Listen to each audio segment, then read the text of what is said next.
किसान भाइयों नमस्कार। सोलेनेसी फैमिली की सब्जियां जो है जैसे मिर्च, बैगन, टमाटर, इन सब में देखते हुए आए हैं कि इसमें वायरस से रोग लगते हैं। इस साल क्या देखा जा रहा है कि भारत के कुछ राज्य जैसे पंजाब, हरियाणा के कुछ जनपदों में वायरस का प्रकोप धान पे देखा गया है, जिसको चीनी वायरस नाम दिया जा रहा है। इस वायरस को जो अगर देखा जाए वैज्ञानिक की भाषा में southern rice black streaked dwarf virus बोला जाता है, जिसको शॉर्ट फॉर्म में SRBSVD।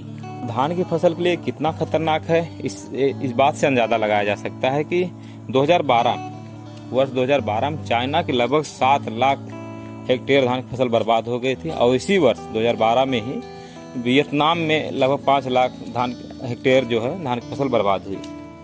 जैसा कि हम जानते हैं कि वायरस से जनित जो रोग होते हैं, वायरस कहीं जाता नहीं, किसी की वाहक के द्वारा फैलता है। जैसे कोई भी वायरस हो, जैसे खासतौर जो सब्जियों हम देखते हैं व्हाइट फ्लाई बोलते हैं, एक सफ़ेद मक्खी होती है, इसके द्वारा वायरस जो है एक फसल दूसरी फसल पे फैलता है। वैसे इस रोग का वाहक है इस सफ़ेद पीठ वाला फुदका फैला जाता है। फुदका क्या है? जैसे माहू, हम धान की फसल में माहू देखते हैं, उसी तरीके से एक फुदका होता है। जो माहू है, ये सब क्या होता है, फसल में चूसते हैं उसके रस को, और उनके लार के द्वारा जो वायरस होता है वो फसल एक फसल से दूसरी फसल में जो है वो फैलता है। धान की फसल पे कुछ लक्षणों को देखकर हम इस रोग की पहचान कर सकते हैं। वो लक्षण हैं जैसे कि अगर देखा जाए, पहला जो लक्षण है कि प्रकोपित पौधे बौने हो जाते हैं, कल्ले मुरझाने लगते हैं, जड़ों का विकास रुक जाता है एवं धीरे धीरे भूरे रंग में बदल जाता है, पौधे के शीर्ष पर काली धारियां बन जाती हैं। इन सब लक्षणों को अगर देखा जाए तो सेम जैसे हमारे फसलों में जो खैरा रोग लगता है या जिंक की कमी से जो भी लक्षण आते हैं, उनसे मिलते जुलते लक्षण हैं। लेकिन हमको क्या करना है, फसल को निगरानी करना है। उसके जड़ के पास जो तना है और कल्लों के बीच में कीड़े छिपे रहते हैं। आप देखेंगे वहाँ अगर कल्ले काले पड़ रहे हैं, यानी कीड़े का प्रकोप हो चुका है, क्योंकि यहाँ जब कीड़े लगते हैं वहाँ पर जो तने हैं काले धब्बे बन जाते हैं, और वो धब्बा और पीलापन जो है फसल के शीर्ष तक ऊपर आता है।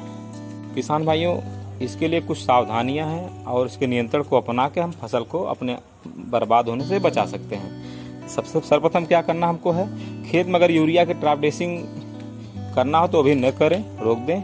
खेत में पानी लगा हो तो पानी को निकाल दें और उसकी सघन निगरानी करते रहें। आप ये क्या है कि आपको बाहर से अगर देखना हो तो दिख जाएगा, एक जो है ये छोटे छोटे बल्ब के रूप में एक कीड़े प्रकोप करते हैं। कीटों के लिए खासतौर से सिस्टमेटिक कीटनाशी का प्रयोग किया जाता है। सिस्टमेटिक कीटनाशी की अगर बात करें तो पहले नंबर पर आता है इमिडाक्लोपिड। ये तैलीय घोल है, जिसको कि 1.5 से 2 ml पर लीटर के हिसाब से इसका घोल बनता है।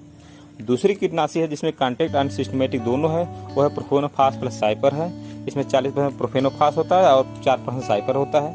इसका प्रयोग कर सकते हैं।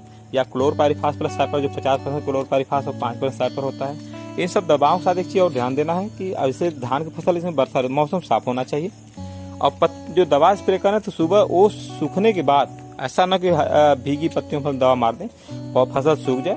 दोपहर बाद जो है फसल सूखी रहे उसमें इस्तेमाल करना है।